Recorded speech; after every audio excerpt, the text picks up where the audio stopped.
ఎవరు బాబు నువ్వు? అసలు నేను ఎవరు పిలిచారు? మరి ఎవరో పిలవకపోతే ఎలా వచ్చా? పిలిచింది ఆయన కానీ నిన్ను కాదే. ఏమిటంటే అన్నం తిన్నప్పుడు మాడతారు, తిన్న తర్వాత మాడుకుంటారండి. ఏం తింటావయ్యా? వండిందంతా నువ్వే తినట్టున్నావు.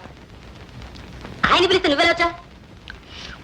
బాలేవారండి, పెళ్లికి శుభ్రంగా వేస్తారండి, అందులో వండేస్తారండి, బంధువులు మిత్రులు అందరినీ కలిసి రమ్మని రాస్తారు కదండి. అయితే ఆయన నాకు తెలుసండి, ఆయన రమ్మంటే వచ్చాను.